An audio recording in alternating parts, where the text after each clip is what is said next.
예레미야 32장 40절 말씀입니다. 자, 성도 여러분, 최근에 이스라엘이 지금 큰 전쟁의 지금 상황이죠. 전쟁의 상황입니다. 이스라엘을 좀 역사적으로 우리가 알아야 될 필요가 있어요. 왜냐하면 이제 많은 우리 그리스도인들이 제가 이제 수요일 날도 그렇고 이제 금요일도 그렇고 우리가 대부분의 그리스도인들이 알고 있는 이스라엘 하면은 딱 떠오르는 게 구약 성경의 이스라엘이에요. 구약 성경의 이스라엘이라고. 그러다 보니까 아직도 다윗이 있고 솔로몬이 있고 12지파도 있고 또 이제 막 그 구약 성경의 배경을 생각하는 거예요. 이제 구약 성경에 많이 이제 우리가 말씀을 아무래도 듣고 읽다 보니까 그럴 수 있죠. 그렇지만 지금의 이스라엘은 구약 성경의 이스라엘하고는 아무 상관이 없다고 그렇게 말하면 좀 너무 지나치고 좀 성격이나 달라요. 옷을 바꿔 입은 거예요. 그러니까 구약 성경의 이스라엘은 어쨌든 간에 신정 정치, 즉 제사장도 있고 12지파도 아직 있고 그 다음에 또 성전 제사도 여전히 어쨌든 솔로몬의 성전이 좀 파괴됐지만 나중에 또 스룹바벨 제2 성전도 복원되고 심지어는 여러분 우리 예수님이 계실 때 그때도 헤롯이 엄청난 예루살렘 성전 잘 지어놨다고요. 엄청 잘 지어놨다고요. 그런데 이제 주 70년에 로마가 하도 이제 유대인들이 너무 반역을 일삼으니까, 그러니까 다른 로마가 지배한 다른 나라는 그냥 몇 번 저항하다가 그냥 로마 군대가 이렇게 진압하면은 다 수그러들고 로마의 동화가 돼요, 동화. 그런데 예수님 당시의 이스라엘은 점점 더 심해지는 거예요. 점점 더 이것들이 그냥 그러니까 오죽하면은 안 되겠구나. 아주 이번에 그냥 싹 쓸어버려야지. 그래가지고 로마가 단단히 벼르고 이제 이스라엘 예루살렘을 완전히 초토화시켰잖아요. 그냥. 그래서 어떻게 정책을 썼냐? 그래서 예루살렘 전체 그냥 다 파괴해버리고 성벽 하나만 일부러 남겨놓은 거예요. 왜? 로마에 반역했다가 아주 이렇게 만들어버린다. 그리고 나서 남은 유대인들을 일부러 흩어버렸어요. 당시 로마 제국 전체를 흩어버려요. 왜? 이것들은 모이면은, 반 로마에 대항하려고 하는 그런 짓을 하니까 일부러 흩어놨다고요. 그러니까 예루살렘이라고 하는 그 지역이 황폐화됐어요, 황폐화.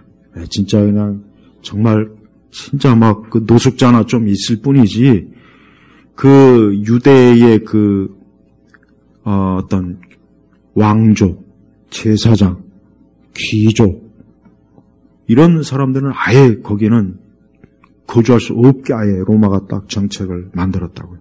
그러다가 이제, 그러면, 흩어진 유대인들은 뭐 했냐?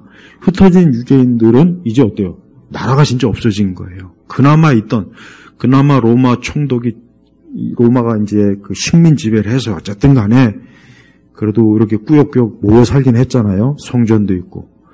근데 이제 로마가 완전히 다 파멸시켜버렸어요. 그래가지고 유대인들이 각지로 다 흩어졌단 말이에요. 그게 우리가 말하는 디아스포라예요, 디아스포라. 그래서 이제 유대인들은 더 이상 국가가 없는 민족이 된 거예요. 국가가 없는 민족. 그래서 이 유대인들이 전 세계 곳곳에 다 흩어진 거예요. 중국에도 있고, 유럽 전체 흩어지고, 미국에도 가 있고, 인도에도 가 있고, 아프리카에도 가 있고, 그렇게 흩어져 있다고요. 그 시간이 무려 거의 2000년 가까이. 그러니까 1차 대전을 거쳐 2차 대전이 때까지. 그래서 우리나라하고 이스라엘하고 건국일이 같다고. 유엔에서 동시 같이 승인했다고요. 그때까지 이스라엘은 종족은 있지만 나라가 없는 거예요. 그러니 2000년 동안에 유대인들이 얼마나 어때요? 각 지역에서 어떤 유대의 정책성을 지키기 위해서 한 게 뭐냐? 그게 바로 랍비, 탈무드 이거란 말이에요. 그러니까 우리가 성경에서 말하는 그 유대인, 성경에서 말하는 이스라엘은 이미 벌써 로마가 주 70년에 예루살렘을 완전히 쑥대밭을 만든 그때 이미 끝난 거예요. 그때 끝난 거예요. 그러고 나서도 무려 2000년 가까이 유대인이라고 하는 이 종족은 여기저기 흩어져서 어떤 그래도 그나마 민족의 고육성을 지키기 위해서 어떤 그 탈무드, 랍비 요걸 두고 그래도 민족의 정체성을 그나마 지켰어요. 그래도 어쩔 수 없이 각 지역에 있었기 때문에 다른 이민족과 피가 섞이고 막 그렇단 말이에요. 그러니까 지금 예루살렘, 지금 이스라엘에 있는 유대인이 과연 솔로몬 시대나 아니면 심지어 예수님 시대 그 순혈 유대인이가 그렇지는 않아요. 그럴 수가 없다고. 왜? 피가 너무 많이 섞였어요. 피가 너무 많이 섞였다고. 그러니까 그런 상황인데도 어쨌든 유대인의 그 민족주의적 정체성이 그나마 그래도 계속 참 유지된 거예요. 그것도 참 대단하긴 한 거예요. 하긴 뭐 수많은 민족들이 나라가 없어지면 조금 지나면 다 흩어지는데 그래도 어쨌든 유대인은 그 정체성을 계속 지켜오면서 가까스로 와서 나라를 건국하고 그렇게 이스라엘이라는 국가를 재건했죠. 근데 지금의 이스라엘은 신정 국가가 아니에요. 지금의 이스라엘은 철저하게 정치. 그래서 이스라엘도 민주주의 국가라고요. 야당이 있고 여당이 있고. 그리고 12지파는 없어요. 그리고 성전도 없어요. 제사장도 없어요. 정통파 랍비는 있어요. 근데 그건 소수고 대부분은 세속주의적 유대인이고 그나마 좀 이제 개혁주의적 유대인. 이 사람들은 그냥 거의 그냥 명목상의 유대인이지 나머지 모든 건 다 세속주의. 완전 아예 뭐 유대인이고 뭐 우리는 그런 거 관심도 없다 하는 유대인들도 있고.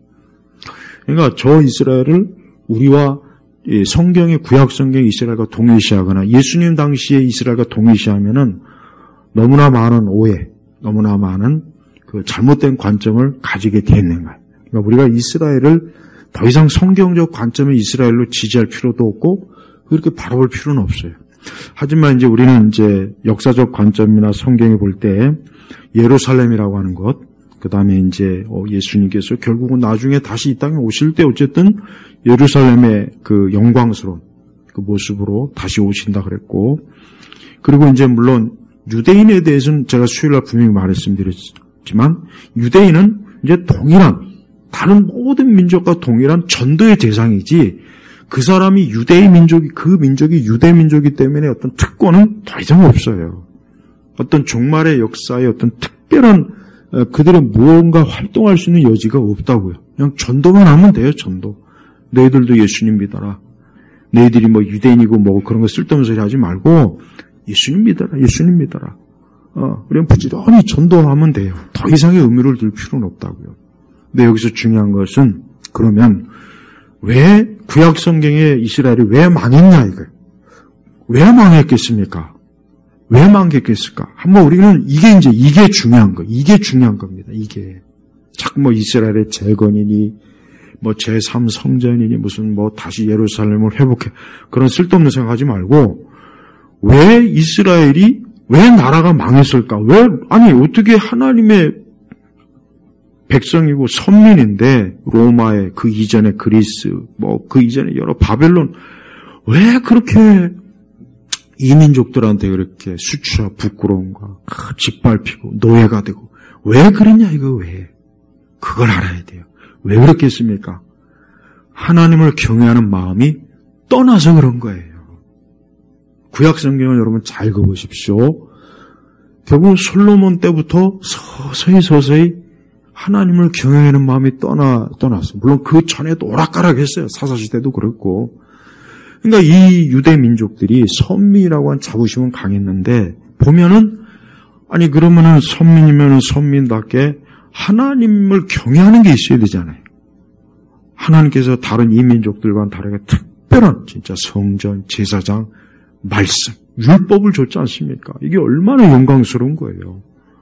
특권이라고 특권. 세상 다른 모든 민족에게는 허락하지 않은 특권을 줬는데 이스라엘이 왜 그러면은 이미 구약성경에도 나와 있잖아요. 비참한 그 모습들.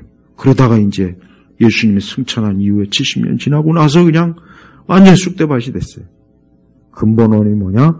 하나님을 경외하는 마음이 없는 거예요.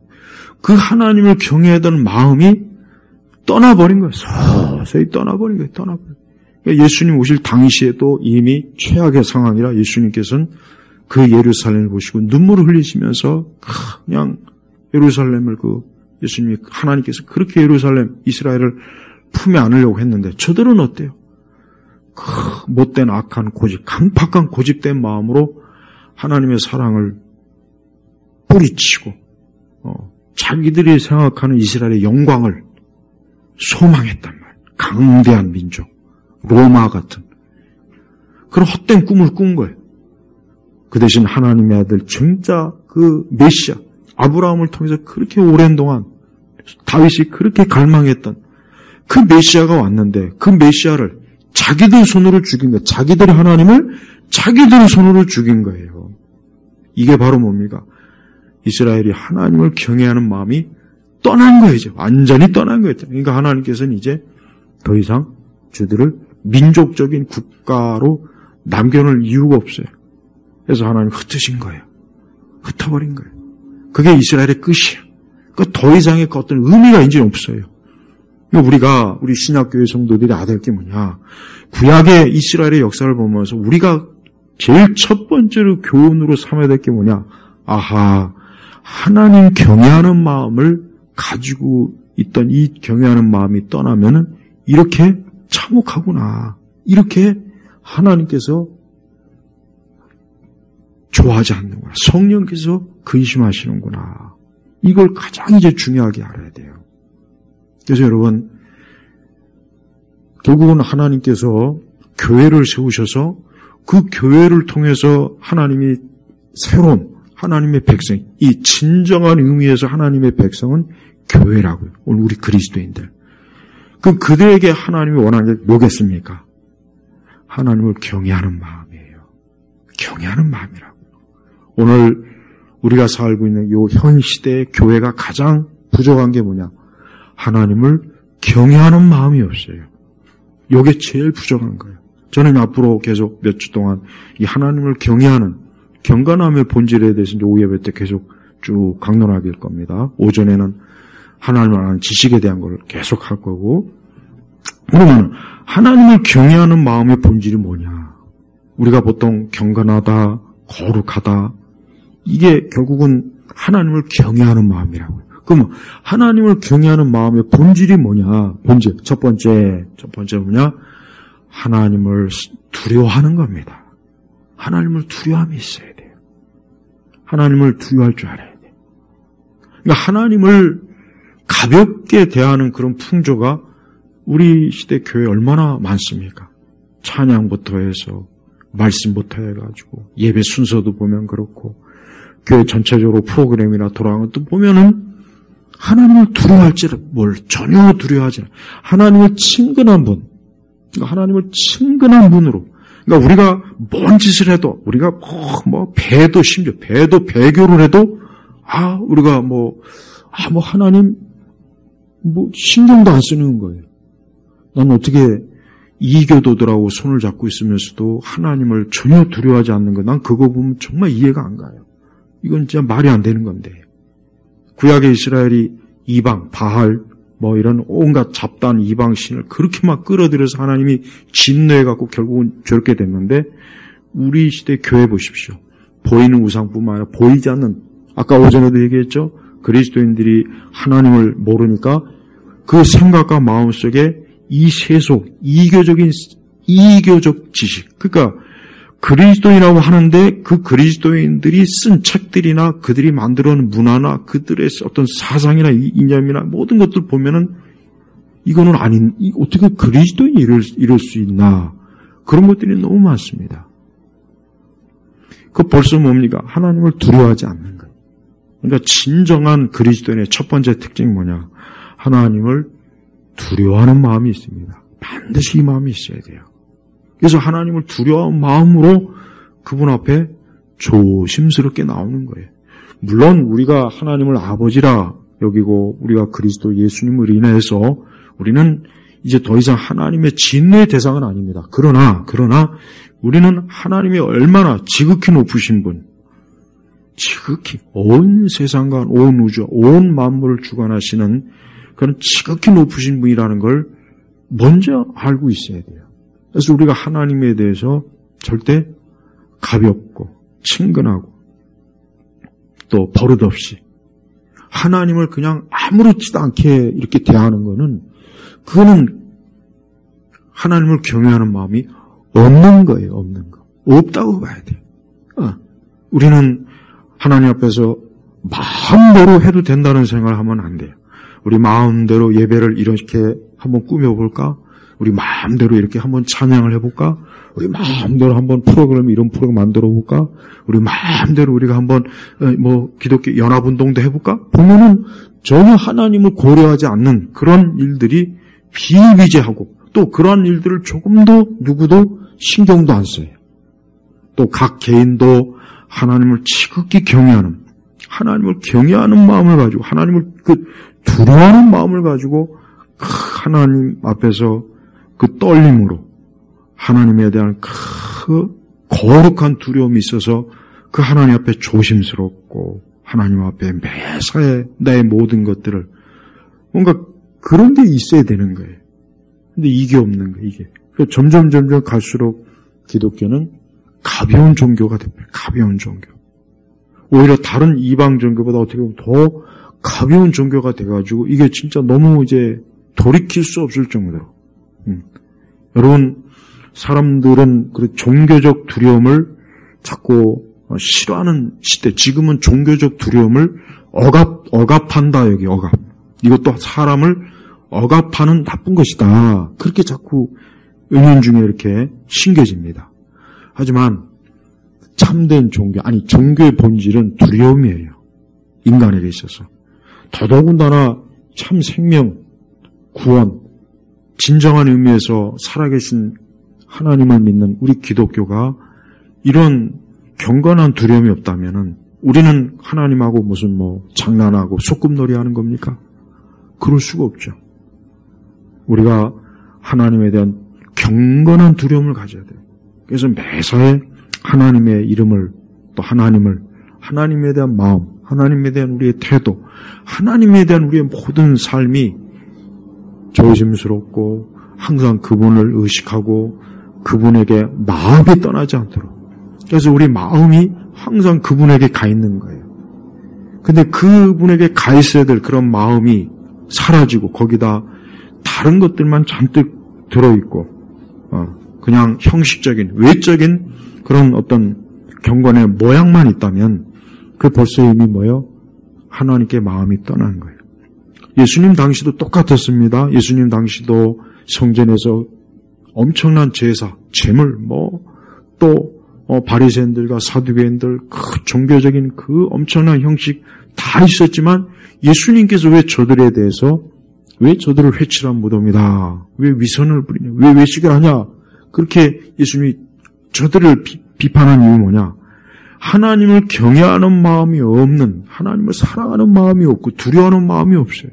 이미 저들에게는 하나님에 대해서는 조금 더 의식할 필요가 없는 그런 세상이 돼버린 거예요. 그런 마음이 돼버린 거예요.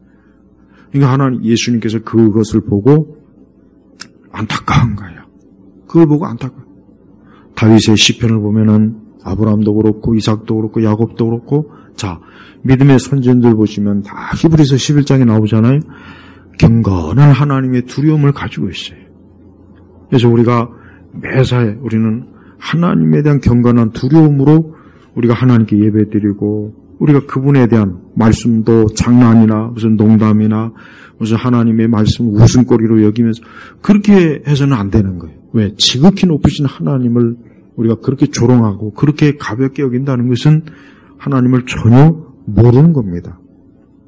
성경에는 이 천사들조차도, 계시록에 나옵니다. 천사들조차도 이 거룩하신 하나님 앞에 자기 자신의 모습을 온전히 보이기가 두려워서 날개로 자기를 감싸는 모습이 나요. 여러분, 아무 죄가 없는 하늘의 천사들조차도 감히 하나님의 그 영광 앞에서 자기를 가릴 정도면 우리는 얼마나 더 해야 되겠습니까? 그러니까 지금은 이 하나님에 대한 경건은 두려움이 없는 우리의 신앙과 믿음이 그냥 유흥이 돼버렸어요. 노는 것, 재미있는 것, 흥미있는 것, 심심풀이, 어떤 시간 때우기식. 우리의 예배나 우리의 모든 신앙활동이 그 정도밖에 안 된다면 그건 하나님을 우습게 여기는 거예요. 그래서 우리가 우리의 매사에 하나님을 경외하는 마음을 우리가 깊이 가져야 돼요. 그래서 우리 주님께서 오늘 예레미야 그 32장 40절에 보면 중요한 말이 있잖아요. 내가 그들과 영원한 언약을 맺고, 영원한 언약이라고 해서 영원한 일시적인 언약이 아니에요. 하나님은 그저 좋을 때는 언약을 맺고 안 좋으면 또 찢어지고, 인간의 결혼 제도하고 틀려. 우리 시대 결혼은 그냥 좋을 때는 같이 있다가 조금 안 좋으면 찢어지고 그러잖아요. 그런 언약이 아니에요. 어떤 일이 있어도 하나님 편에서의 언약은 절대 찢어지는 일이 없어요. 그러니까 하나님은 영원한 사랑으로 약속을 딱 맺었다고요. 그래서 그들에게 복을 주기 위하여 그들을 떠나지 않을 것이며, 자 보세요. 하나님께서 우리의 언약을 맺는 이유는 뭐냐? 복을 주기 위하여 그들을 떠나지 아니할 것이며, 여기서 말하는 복은 뭘 얘기하겠습니까? 우리에게 구원을 주시는 거예요. 우리를 죄에서 건지시고, 우리를 마귀의 노예에서 해방시켜 주시고, 우리를 이 땅의 모든 미신과 우상과 잘못된 세상의 그 온갖 어둠에서 우리를 건져내 주시는 거예요. 그게 복이라고요. 그러면서 하나님 우리와 함께한다. 떠나지 않고. 그러고서 가장 중요한 나를 경외하는 마음을 그들 속에 두어 나를 떠나지 않게 할 것이다. 나를 경외하는 뭡니까? 마음. 그러니까 하나님께서는 자기 백성들에게, 하나님 우리 그리스도인들에게 가장 우리 하나님께서 중요하게 보신 게 뭐냐면 하나님을 경외하는 마음이에요. 이 마음. 왜냐? 이 인간에게 있어서 마음은 우리 사람의 중심입니다. 그래서 그 마음이 어디로 향하느냐에 따라서 우리 사람은 결정이 되는 거예요. 모든 사람들이 다 똑같아요. 누구나 할 것 없이 똑같아요. 그 마음이 어디로 향하느냐, 그 마음이 어디에 머물고 있느냐, 그 마음이 어디에 뿌리를 내리고 있느냐, 이게 그 사람을 결정하는 거예요. 사람들은 대부분의 사람들, 하나님을 경외하지 않는 사람들의 마음의 뿌리를 어디다 둡니까? 이 세상에서 두죠. 육신에다 두죠. 육신의 정욕에다 두죠. 이 세상의 그 잠깐 일시적인 어떤 일시적인 쾌락이나 즐거움에 그 마음을 두잖아요. 그러니까 대부분 모든 사람들이 다 그래요. 그러나 진정으로 하나님을 경외하는 사람은 그 마음이 어디에 있습니까? 하나님에게 가 있는 거예요. 그래서 하나님을 모든 일에 자기의 모든 뿌리를 하나님에게 두고 하나님에게서 자기의 모든 일을 하나님에게서 찾는 거예요. 그래서 하나님을 경외하는 자는 이미 벌써 그들은 뭡니까? 이미 벌써 하나님과 동행하고 있어요. 비록 에녹과 같지는 않더라도 이미 그는 매 순간 하나님과 동행하면서 그는 살아가고 있어요. 그래서 하나님을 경외하는 마음이 없는 그러한 상태는 죽은 상태고 영적으로 그는 하나님과는 아무 관계가 없어요. 하나님은 지금도 하나님을 경외하는 자를 찾으세요. 경외하는 자를 하나님이 즐거워하시고 기뻐하세요. 왜? 그게 이스라엘의 부족이었어요. 우리 예수님이 보실 때 이스라엘 민족, 유대인들의 부족은 하나님을 경외하는, 그래서 예수님 뭐랍니까? 구약에도 이미 나왔어요. 하나님께. 입술로는 하나님을 경외하지만 마음으로는 떠난 거예요. 마음에서 떠나는 거예요. 입술로는 주기도문도 잘하고 사도신경도 잘하고 입술로는 성경도 잘 외우고 입술로는 그것들은 우리는 너무 잘해요. 근데 하나님께서 그 마음의 중심을 딱 보니까 그 마음에는 다른 게 있는 거예요. 이 세상이 있는 거예요. 세상에 영광이 있는 거예요. 하나님에 대해서는 별로 마음 쓰고 싶어 하지 않아요. 하나님에 대해서는 별로 마음도 시간도 물질도 노력도 별로 하고 싶지 않아요. 모든 게 다 내가 마음 한켠, 마음 가장 중앙에 놓은 나만의 우상. 나만의 즐거움, 나만의 기쁨, 나만의 쾌락, 거기에다 다 마음을 주고 있는 거예요. 바로 그겁니다. 우리 주님께서 우리 마음속에 하나님을 두려워하는 마음을, 그러면서 하나님을 사랑하고 그분에게 모든 것이 내 소망, 내 기쁨, 내 영광, 내 즐거움이 다 어때요? 하나님에게 있기를 바라는 거예요. 우리가 시편에 보면은 하나님에 대한 그 시편 말씀이 보면은 이 하나님에 대한 그 두려워하는 기쁜 마음이 이 시편 곳곳에 굉장히 많습니다. 시편 42편에 보면은 이런 말씀이 있어요. 시편 42편 1절, 2절 거기 보면은 하나님을 경외하는 자의 마음에 가장 두드러진 특징이 있습니다. 시편 40편 1절에 보면은 하나님이시여 사슴이 시냇물을 찾기에 갈급하듯이 내 영혼이 주님을 찾기에 갈급합니다. 내 영혼이 하나님과 살아계신 하나님을 갈망하니 어느 때에 내가 가서 하나님의 얼굴을 배울까. 자 보세요. 이게 뭡니까? 하나님을 경외하는 자들의 마음의 모습이에요. 하나님을 경외하는 자들의 마음속에 뭐가 있습니까? 마치 사슴이 목이 말라서 잘못하면은 지금 죽을 수 있는 상황인데, 그러니 물을 얼마나 찾겠어요. 여기저기 둘러가면서 사슴이 바로 그와 같은 거예요. 여러분, 인간의 목마름이 뭡니까? 이 사람들의 목마름.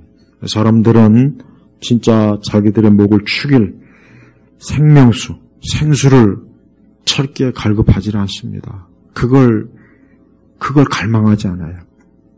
오히려 썩은 물, 오히려 자신을 더 고통을 주고 괴로움을 준 그런 이 세상의 물을 여기저기서 퍼마셔요.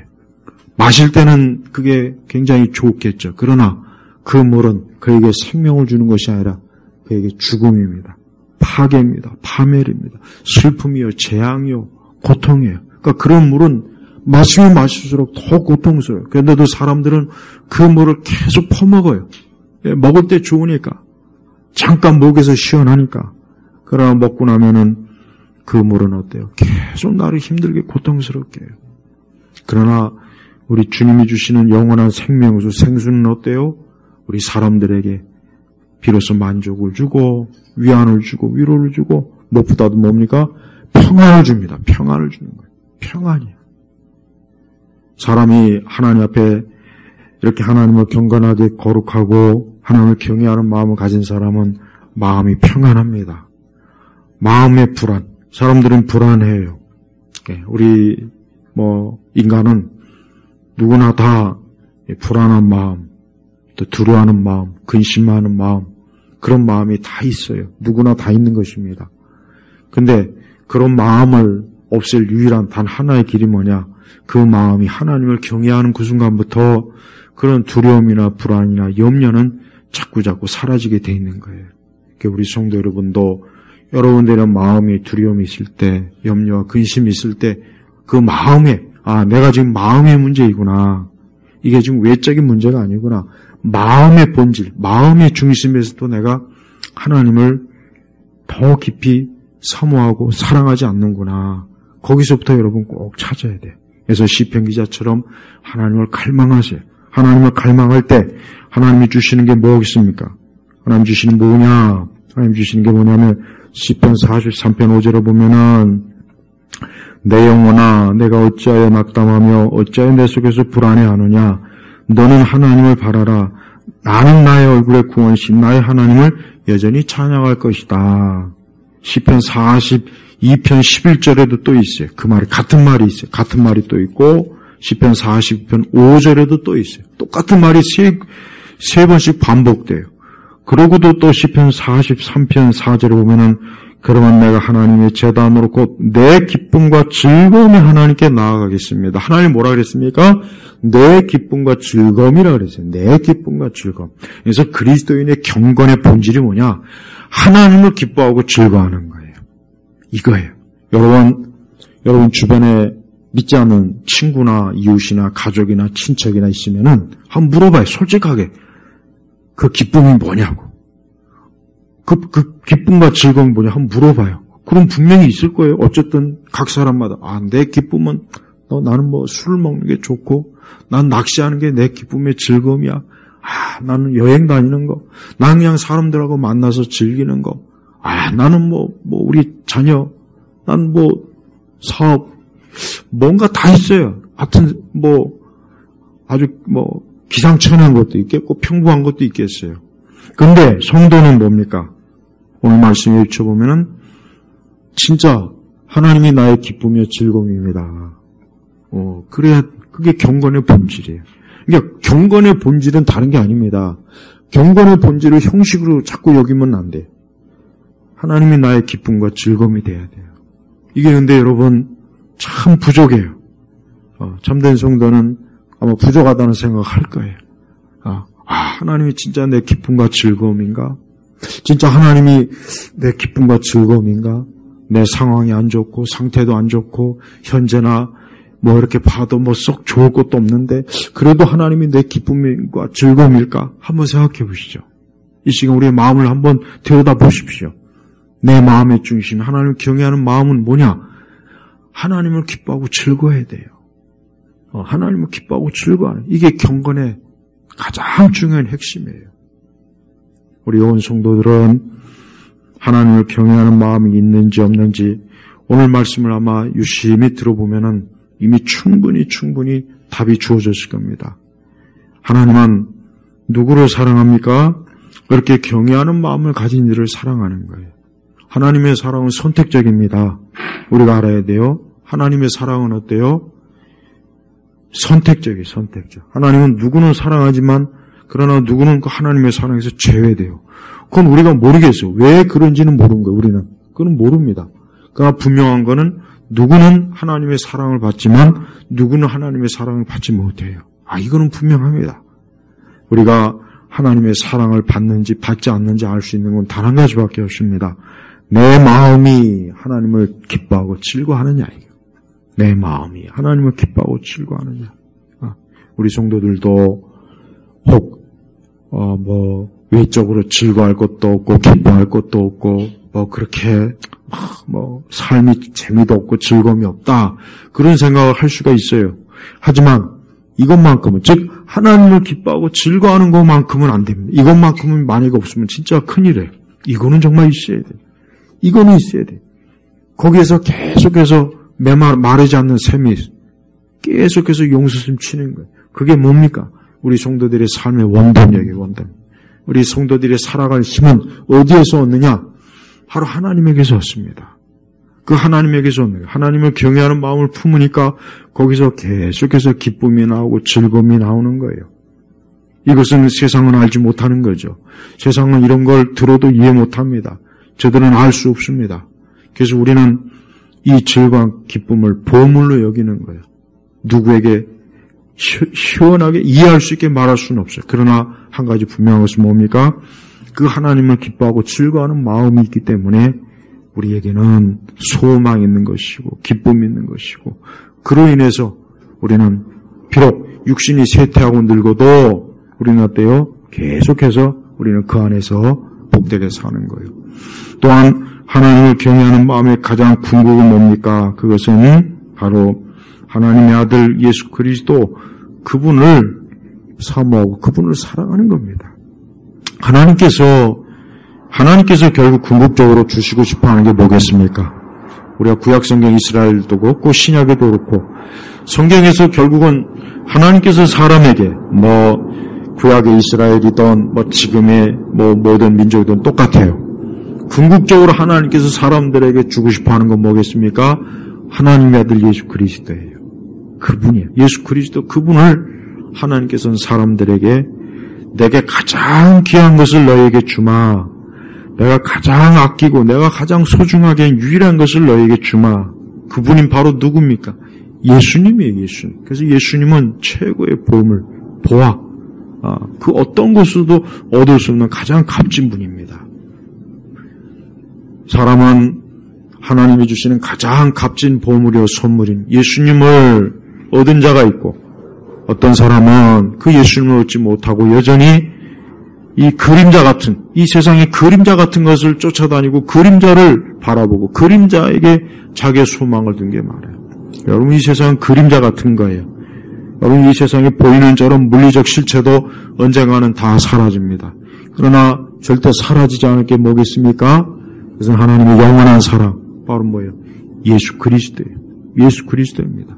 그분이 바로 우리의 보물이 보화예요. 그래서 경건한 마음의 핵심은 예수님을 인식하고 예수님을 믿고 예수님을 신뢰하고 예수님을 사랑하고 예수님과 동행하는 거예요. 그래서 여러분, 경건한 사람의 최고의 보물이 뭐냐? 예수님이에요. 하나님은 예수님을 사랑하는 자를 하나님을 사랑하는 자로 여기고 예수님을 기뻐하는 자를 하나님을 기뻐하는 자로 여기는 거예요. 그래서 그 이상 다른 거 없어요. 그래서 여러분, 이 창조의 목적, 이 창조, 하나님께서 세상을 창조했죠. 또 사람을 창조했어요. 근데 이 모든 것을 아버지 하나님께서는 누구에게? 예수 그리스도께서 이 모든 걸 통치하시도록 위임을 해주셨어요. 그게 하나님의 기쁨이에요. 그게 하나님의 기쁨이라고. 그래서 우리 성도들은 매일매일 예수님을 즐거워하고 예수님을 기뻐하고 예수님을 사랑하십시오. 여러분이 살면서 좋은 때만 있는 게 아니고 안 좋은 때도 있어요. 살면서 몸이 아플 때도 있고 또 집안에 안 좋은 일일 수도 있고 또 내 개인적으로 일이 안 될 수도 있고 여러 가지가 있어요. 그럴 때마다 항상 여러분 마음속에, 심령 속에, 생각 속에 무엇이 가장 마음에 딱 위로가 돼야 됩니까? 예수님이 돼야 됩니다. 예수님이 돼야 돼요. 예수님이 아니면은, 그렇지 않다면 안타깝지만은 하나님을 경외하는 마음이 없는 거예요. 하나님께서 사람을 보실 때 누군가가 예수님을 사랑하고 경외하는 마음이 있으면 그 사람은 하나님의 기쁨이 돼요. 기쁨이 된다고. 근데 그 사람 속에 예수님을 사랑하는 마음이 없고 기뻐하는 마음이 없으면 그 사람은 하나님의 기쁨이 되지 못합니다. 오히려 그는 하나님과 원수가 되는 거예요. 원수예요. 그래서 결국은 우리는 예수 그리스도가 하나님 앞에서 가장 기쁨의 대상이 되고 그분을 섬기고 그분을 사랑할 때 인간은 비로소 살아있다 할 수 있는 거예요. 그러니까 예수님이 없는 인생은 죽은 거예요. 죽은 거. 제발 이걸 꼭 알아야 돼요. 진짜 그렇습니다. 여러분, 세상에 행복하고 좋은 곳일지라도 거기에 예수님이 안 계시면 거기에는 영적으로 마귀가, 귀신이 가득한 곳입니다.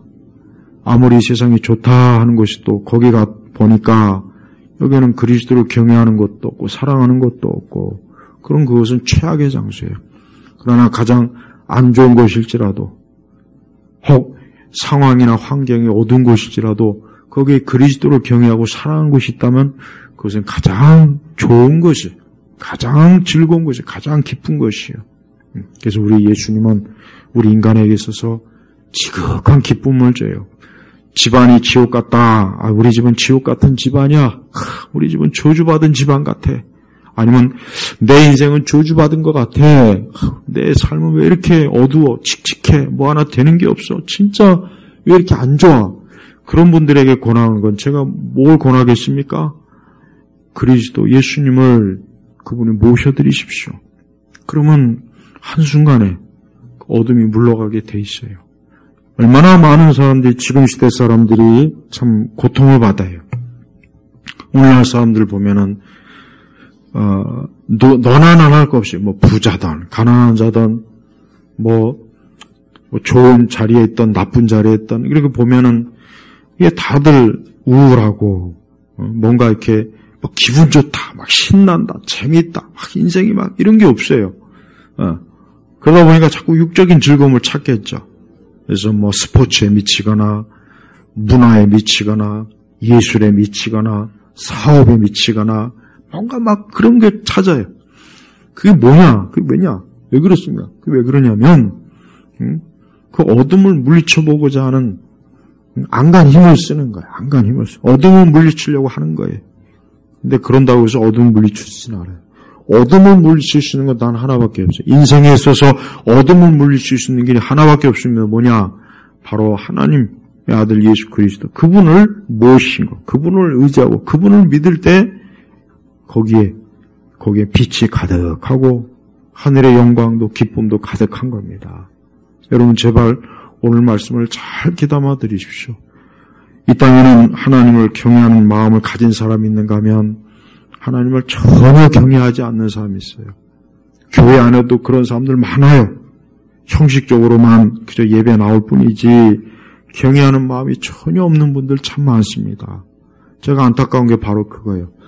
그 경외하는 마음이 없는 거는 아직 하나님에게 이르지 못한 겁니다. 구원의 자리에 이르지 못한 거예요. 제발 경외하는 마음 가지고 사세요. 경외하는 마음이 신앙의 본질이고 경건의 본질이고 그게 바로 하나님께서 가장 기뻐하시는 사람의 상태예요. 이 세상은 사람을 평가할 때 전부 다 외적인 거예요. 다 외적인 거 아닙니까? 뭐 어느 학교 나왔냐, 연봉이 얼마냐, 어느 회사 다니냐, 뭐 그 집안이 좋냐 나쁘냐 다 이러죠. 다 이럽니다. 안 그런 사람 없어요. 그렇지만 하나님은 그게 아닙니다. 그 누군가를 하나님 보실 때 그 속에 하나님을 경외하는 사람, 그 마음을 가진 사람은 그 사람은 가장 영광스러운 사람이에요. 영국 여왕도 하나님을 경외하는 마음이 없으면 하나님 앞에서는 천한 사람입니다. 천박해요. 그러나 길가에 누워있는 거지라도 노숙자라도 정말 최악의 그 상황이라도 그 속에 하나님을 경외하는 마음이 있는 사람은 그 사람은 영광스러운 하나님 보좌 앞에 이를 사람이에요. 벌써 예수님께서 부자 나설의 비유도 다 그걸 얘기한 거예요. 여러분 지금 하나님을 경외하는 사람이 드물어요. 기독교를 자꾸 이용해서 기독교를 이용해서 자꾸 이상하게 이용하는 사람들이 참 많습니다. 지금 시대는. 기독교를 자꾸 이상한 방식으로 기독교를 이용해요. 뭐 부를 쌓는 일에 이용하거나 무슨 기독교를 재미있게 사는 방법으로 기독교를 소개하거나 아니면 기독교를 무슨 자기 인생에 있어서 활력소로 만드는 사람, 다양하게 기독교를 이용합니다. 그건 다 잘못된 거예요. 기독교는 뭡니까? 하나님을 경외하게 하는 게 이 기독교의 본질이에요. 그래서 정상적인 기독교는 그 사람이 정상적으로 교회 다니고 정상적으로 신앙생활 한다면 점점 그 마음속에 하나님을 경외하는 마음만 자꾸 차올라요. 이게 진짜입니다. 이게 진정한 마음이에요. 그 사람이 공부를 하든 일을 하든 그가 병을 걸렸든 실직을 하든 취직을 하든 이민을 가든 이곳에 있든 저곳에 있든 어느 곳에 있든지 하나님을 경외하는 마음을 가지고 있는 사람, 그 사람은 항상 하나님 앞에 서 있는 사람이에요. 우리 예일교회 성도들은 오늘같이 이렇게 실용주의적인 기독교, 실용주의적인 신앙, 아주 이상한 것이 유행하는 시대이지만 그런데 따라가지 말고 제발 하나님 경외하는 마음을 품고 주님을 섬기시길 바랍니다. 하나님은 그 사람을 내 백성이요, 내 자녀라고 칭하는 거예요.